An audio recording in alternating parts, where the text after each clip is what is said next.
Прямо сейчас возьмите и глубоко вдохните носом.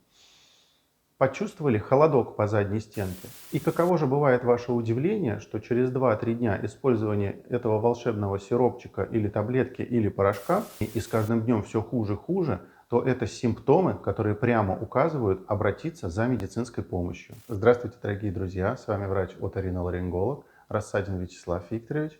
И сегодня очень важная и интересная тема по поводу кашля у детей. Поговорим о причинах и как можно помочь собственному ребенку. Что ж, не буду затягивать, смотрим. Для начала нужно понять, что же такое кашель. Кашель – это некая защитная реакция организма для выведения того, что в нее попало, или при раздражении, например, из-за какой-либо инфекции. Болезней, при которой возникает такой симптом, как кашель, более сотни. Поэтому для начала нужно выявить, по какой причине возникает кашель, из-за какой болезни, и обратить свое внимание именно на нее. А далее устранится уже и сам симптом кашель. Какие же самые распространенные причины, вызывающие кашель? Первый, самый распространенный вариант – это сопли, которые банально стекают по задней стенке, не только вперед, но и назад. И ребенок их просто откашливает. И чаще всего встречается при таких заболеваниях, как ринит, риносинусит, аллергический и вазомоторный ринит. Второй вид кашля – аллергический, то есть реакция организма на какой-либо аллерген. Нужно банально устранить этот аллерген, и кашля как симптома не будет. Либо назначить антигистаминные препараты, пока мы ищем причину кашля. Третий, менее распространенный вариант – это инородное тело. Дети очень любознательны и могут в процессе игры вдохнуть какой-либо предмет, например, мелкую игрушку. В такой ситуации, если самостоятельно помочь не получается, следует незамедлительно обратиться за медицинской помощью. Ну и, наконец, наиболее распространенной причиной кашля может являться как вирусная, так и бактериальная инфекция. Например, при ларингите, фарингите, трахеите, бронхите и так далее. Ко мне очень часто обращаются пациенты, в красках пытаются рассказать, какой же у их ребенка кашель. На самом деле дистанционно родители не специально могут искажать клиническую картину и доносить недостоверную информацию до врача. Поэтому я все же рекомендую показаться на прием специалисту, банально для того, чтобы он вас хотя бы послушал, не говоря уже о дополнительных методах исследования, таких как рентгенография органов грудной клетки, либо компьютерная томограмма. Мы живем уже 20 лет в 21 веке, поэтому не стоит отрицать использование всевозможных гаджетов. Практически у любого сейчас есть смартфон с камерой, и достаточно родителю записать то, как малыш кашляет, независимо от того, ночью или днем. Это гораздо лучше прояснит картину, и родители не будут искажать информацию о кашле у собственного ребенка. Ну и, конечно же, нужно сообщить врачу такую важную информацию, какой у вас кашель, постараться максимально подробно его описать. Сухой, влажный, утром, днем, вечером или только ночью, приступообразный, не дай бог кашель с кровью. Сколько длится кашель? 3 дня. Есть ли улучшение или же ухудшение? Какие препараты вы уже принимали от кашля? Какие сиропчики пили? Может быть, пользовались какими-то бабушкиными методами? Всю эту информацию важно сообщить врачу. Ну и, как я уже сказал, хотя бы отправить видео, если у вас нет возможности оперативно показаться специалисту. Огромное количество препаратов от кашля сейчас есть в аптеке. Они рекламируются по телевизору, в различных соцсетях. И мне хотелось бы рассказать об основных видах препаратов от кашля, которые есть. Препараты от кашля можно разделить условно на 3 действия. Первая группа препаратов направлена на усиление кашля, тем самым провоцируя выведение мокроты. Вторая группа препаратов относится к препаратам, разжижающим мокроту, так называемые муколитики. И третья группа препаратов центрального и периферического действия. Действует угнетающе на бронхолегочные рецепторы, либо действует на центр в продолговатом мозге, тем самым блокируя кашель. А также встречаются комбинации вышеуказанных препаратов. Нужно, конечно же, и родителям, и врачам, специалистам понимать, какой вид кашля на данный момент, чтобы правильно определиться с тактикой лечения. Но перед тем, как получить от врача волшебный сиропчик, и рекомендую все же провести обычные действия дома, с которыми справится каждый родитель. Ну, во-первых, всем известные параметры воздуха дома, такие как температура и влажность. Температура должна быть при кашле в районе 18-19 градусов в помещении. Желательно, чтобы не было сквозняка. В этой ситуации лучше потеплее одеться, но дышать более прохладным и свежим воздухом. И влажность. Влажность должна быть в районе 60%. Стоит отметить, если кашель более 3 недель, месяца, или, не дай бог, кашель с кровью, или же кашель у вас более 3 дней и с каждым днем все хуже, то это симптомы, которые прямо указывают обратиться за медицинской помощью. Самым распространенным видом кашля, к которому вы обращаетесь ко мне, это кашель ночью.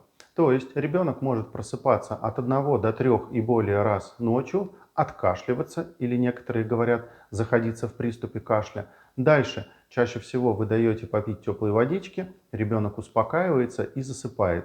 И второй вариант – это просыпаетесь утром и долго, влажно откашливаетесь. Либо попили утром чаю, водички, компота, и такой симптом, как кашель, больше не беспокоит. Откуда же взялся этот кашель и что с ним делать? Так вот, этот вид кашля чаще всего из-за соплей, которые банально стекают по задней стенке, накапливаются, а ребенок их просто откашливает. Поэтому в данной ситуации никакие волшебные сиропчики и таблетки вам не помогут. Нужно лечить причину кашля, а именно стекающие сопли по задней стенке.